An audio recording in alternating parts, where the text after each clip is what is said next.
Oh, Welcome. she's We're got back another with one. Asking for a Friend. Chad Kennedy, our old pal, has been on the show. I think you're like, I can't remember what Johnny Carson, like who was his guest, but Chad's been on quite a few times. And today we're going to talk about this 22 AD that I've been getting a ton of questions about. What it is, why people use it, because I'm getting the questions when people are making offers, so I'm not necessarily sure that uh, a lot of realtors are explaining it very well to clients. So I think like just getting this out there will help buyers make good decisions based on it. So first of all, Chad, what is a 22 AD and why would it be used? So the 22 AD is an addendum to the purchase and sale agreement. The AD stands for additional down payment.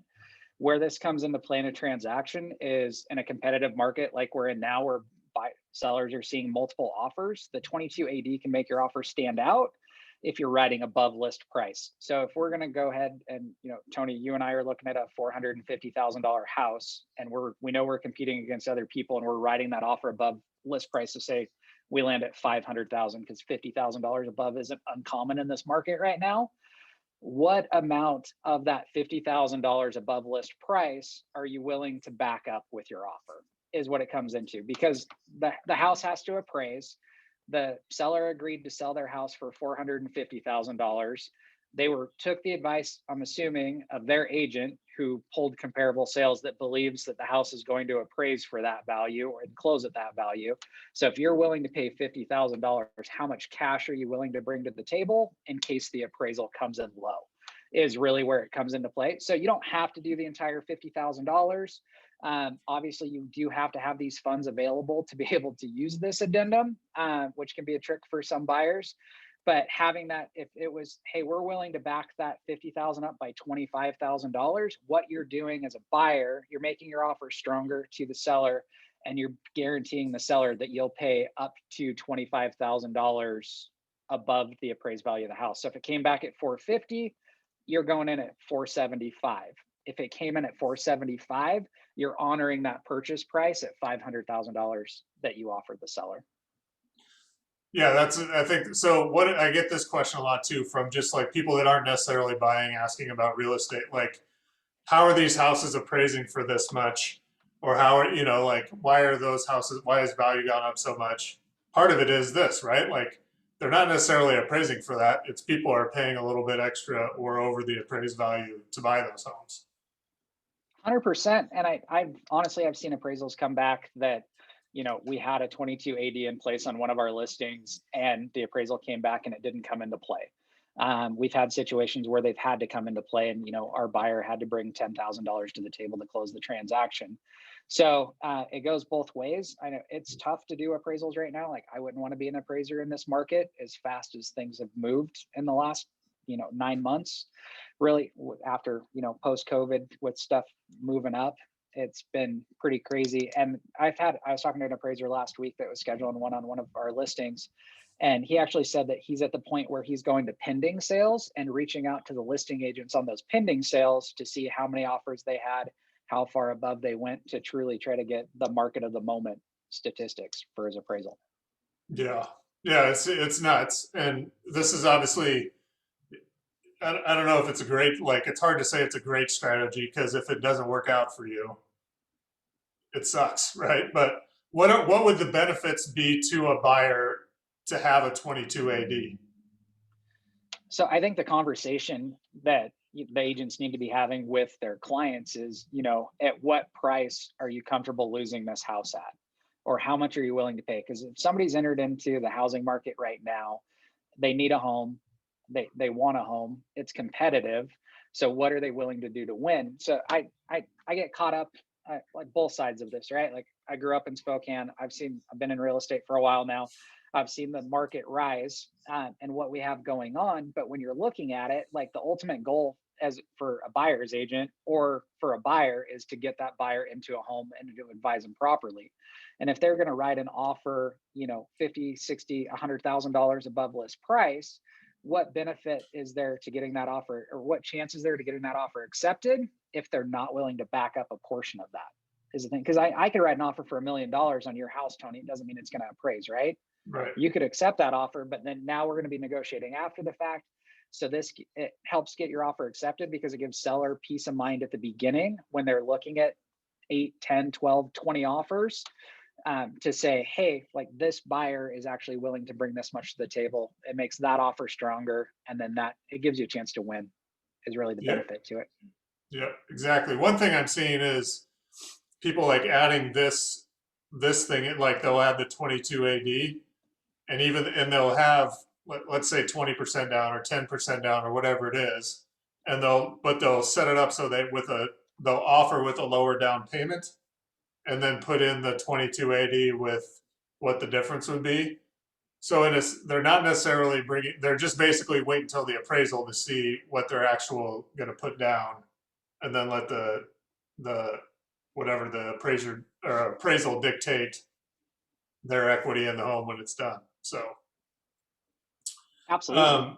what would so like for this on the seller side, what's the benefit there? You kind of, I think, went into that, but Yeah, maybe go. it's really peace of mind for the seller, knowing, because you put your house on the market and you're seeing offers, $50,000 above what you agreed to sell it for. What happens is when sellers start seeing those offers come in, or when you accept an offer, the seller in their mind, that's their money. Like that's what they're getting out of it. Their agent probably gave them a net sheet showing them their estimated proceeds at that price, and they're counting their chickens before they hatch, honestly. So if I'm $50,000 above and the appraisal comes in at value and I don't have a 22 AD and I don't have the cash to bring to the table, well, now they feel like they're losing $50,000, right? And that may or may not be true depending on the situation. Where with a 22 AD, if I'm backing up that $50,000 above with 25 grand, like I would gladly sell anything I own for $25,000 more than it's truly worth. And I say truly worth loose terms. Like we all know that an appraisal is just one person's opinion of value, but it's heavily weighted in the buying and selling process. Absolutely. I mean, at the end of the day, like as the buyer, you're putting in this money, and like you're getting you're getting the best price, and vice versa on both sides. You're getting the best. As a seller, you're getting the best price, and the buyer, you're getting as good a deal as you can get because it's appraised and you're paying what you're willing to pay. So what are at the end of the day, what's the biggest risk for the buyer? For the buyer, the biggest risk would be overpaying for a home, right? I mean, at appraised value, if somebody, if you're planning on staying in the home for a while, I don't see issues with it necessarily. Like we're going to ride this out. I don't see any inclination of prices dropping anytime soon in the Spokane market. So you can ride it out and get things going. But if you have drastic change in job history, unforeseeable things, you have to relocate, and you overpaid for the appraised value of the home, and the market levels off for some reason, we don't see the increase, you could be sitting in a situation where you don't have a lot of equity in your home and need to come out of pocket in order to sell, to move on to whatever that next chapter may be. Right. And so then let's go into what are the risks for the seller, and then I have kind of a follow up on that. Okay. Risk for the seller, it's security for the seller. I don't see a 22 AD as a risk for a seller. It's the buyer saying, hey, I'm willing to pay more than the appraised value for this house. And backing that up, there's not a huge risk for it. Accepting an offer, if you have multiple offers on your house and there's a $10,000, people are at $50,000 over, and one offers $60,000 above and they don't have a 22 AD versus that offer at $50,000 more, you're gambling for that $10,000 in the end of it. So I think more listing agents are requiring a 22 AD. I see it in the agent remarks a lot. Bring your highest and best offer. They want proof of funds when you submit the offer and a pre-approval letter. So if you're putting a large down payment down at this point, 20% down, a lot of listing agents are wanting to see proof of funds that you actually have that money in your account as non-contingent funds.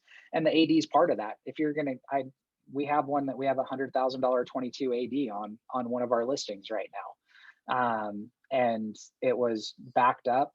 They're showing it's coming from the sale of a home that they have that's already under contract, and we're moving forward. So there's really no risk to my client at that point. they disclosed where it was coming from, and it was more secure than the other 11 offers that we received. Yeah, it's not like just hearing that gives me the kind of the willies. I think, you know, just, I mean, that money, obviously it's appraisal dependent, but that money, you know, I mean, just giving someone $100,000 just to buy their house is like, it feels uncomfortable just talking about it. But Right. But the okay, ultimate goal is to win, right? The right, ultimate yeah, goal is to win. That agent did not do his client a disservice because there were other offers that were right up there.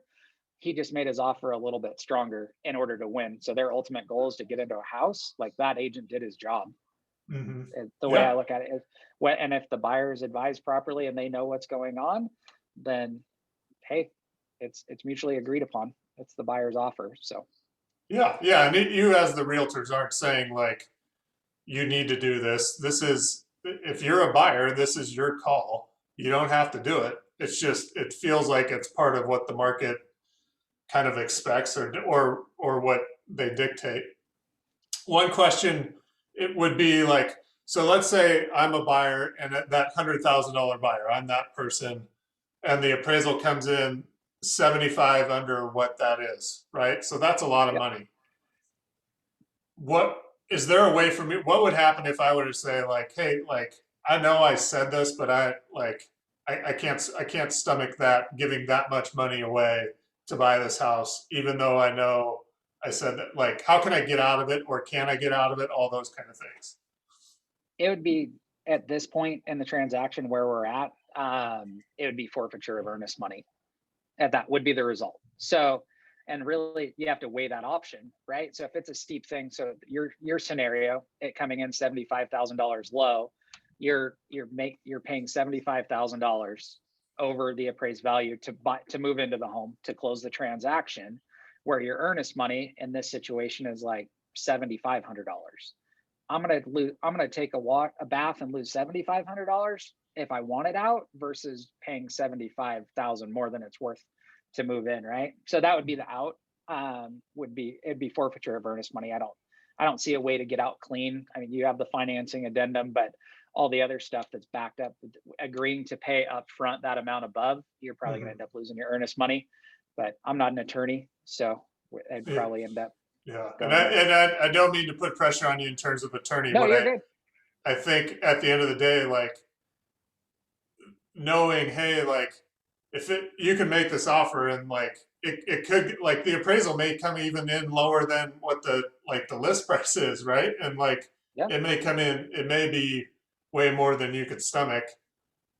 And there are outs. It's not like even if you walk away, you don't have to give up that $100,000. I think is important for people to know. And I'm not sure people know that. I think they just think like, no matter what, I got to give the seller 75, 30, whatever $1,000 to the seller just because I said I would. Yeah. No, they're outs. It's whether or not you'd get to keep your earnest money is really what comes into play there. And the same thing, like in the scenario you mentioned, at list price, if it's $20,000 above and you have, or the appraisal comes in $10,000 below the original list price and you're $20,000 above, like that $20,000 comes into play. So now you're still $20,000 above the appraised value, but it's not set on the list price of the home. It's really off the appraised value. So in that scenario, they're actually paying $10,000 less than they were willing to pay for the home. And then it's a matter of how much they like it and what their plans are. Right. Yeah. And then it becomes, I think, and I've shared videos in the past about this, is like, then it becomes like, let's say it is $100,000. And like you mentioned, then it becomes like, are we going to be in this house long enough to make that up in the market? And if the market stays on where it's at right now, that's a lot less time than 2 what the years. market was a few years ago, right? Like it might be a week you might make it back. But and that's what it becomes in. And like that's where talking with a realtor about like understanding like, hey, here's the risks with where the market's maybe headed over the next couple of years versus the next 10 years, or talking with your lender about like equity and those kind of, I know I have this tool that shows like your bid over ask tool that shows like, here's what it looks like when it looks like you would get your money back. And like, that's what you kind of need to weigh those, obviously, like, especially if you're going significantly over. Yeah, and then the thing with that too, though, is with those ones that do go significantly over, we're seeing appraisals come back at that significantly over appraised value. I had one at $57,000 above. There's no way that I thought that home was going to appraise at what it did, and it came back. Their 22 AD didn't even come into play, and they were $57,000 above the list price, and it appraised day one. So now, like, they're in a positive equity situation. They kept their cash, they moved forward, and that $7,500 or whatever they put on their 22 AD for that house was enough to put them over the top to win. Yeah, at the end of the day, when you do this, you're putting the appraisal is now the most important part of the transaction, right? Like, the appraisal will say you're good to go now, and the way the market's moving, I mean, again, like, you estimate a property's value this week, and then in 2 weeks, they're going to be drastically different. It seems like so. I think that's anything else that we're kind of missing on these 22 ADs that you think people should know?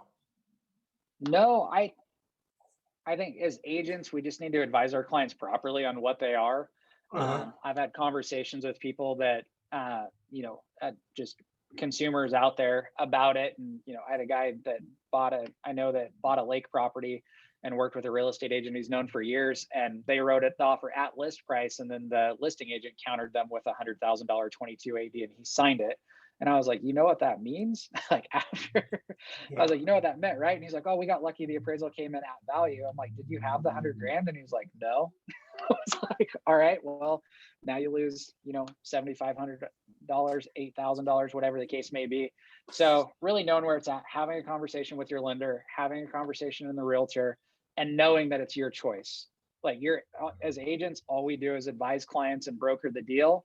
It's not our money. We shouldn't be emotionally attached to it, and we have to work in the client's best interest. So if it's not in their best interest to put down an extra $50,000, then hey, let's work around that. There are ways around it, trying to find off market deals, other areas, lowering the price point that we're shopping in altogether, to see what's happening there. And the market's competitive at every single price point right now. So it used to be if you went above a certain amount, it wasn't as competitive. And now it's competitive at every single price point. So but it might be the time I talked to an agent last week that's meeting with clients about selling their home, what it looks like to buy. And if it's not right for them, he's advising them not to do anything right now, which is solid advice. And one of the most honest people I know, telling a potential listing in a low inventory market that, hey, maybe it's not the best time for you guys to enter the market. And if you can make it work here and ride it out, what does refinancing do for your family and your situation? That might be the best option right now. Making a couple of updates to your home. I think we get too hung up in, got to list a home, got to help a buyer buy a home, where a lot of times some people are fit in their homes. On the other side of that, if we could tell the story about how we can solve these problems for people, because I think there are a lot of people that are stuck in undersized homes for their families right now, that it's more painful to stay in that home than it would be to enter the market as a buyer and then sell their current home and move on to something that fit their needs. So we just have to advise people correctly. And for consumers out there, it's your decision, it's your offer. Take that advice and seek additional resources from your lender or other professionals. Yeah, and you got it as a potential buyer or seller, you can't just assume, like, if you have a question and it sounds like it's dumb, like, what are the benefits to me, or whatever it is, like, what's at risk, ask the question. Because I think they're like, when people come to me and they're asking realtor questions, they're afraid to ask that question because it seems like, I don't know why they're asking, but they're not, they don't feel like they're getting great advice, or they're like afraid to ask the question. Just ask the question, because like, in that $100,000 thing, like, that's a lot of money at risk. And ask the question and seek advice, like, of people you trust. Is it a good time to sell? Will we be able to find a house we need to buy? Like, and then go through it and then make a decision, like, make your own decision, and don't be sold. Make a decision that benefits you, and go from there. 100%. Chad, thanks, man. I think I You bet. hope people are watching this. I hope that there's some clarity around this thing. It's not required. Like, even if a realtor puts it on the listing deal, you can still make an offer. It still has to be presented, I'm assuming. It may not get accepted, but this isn't a requirement in the market. It's just a benefit or a thing you can do to help get your offer accepted. But use it at your own risk is kind of the deal. So thanks. 100%. You bet. All right, we'll see you next time on this Asking for a Friend show.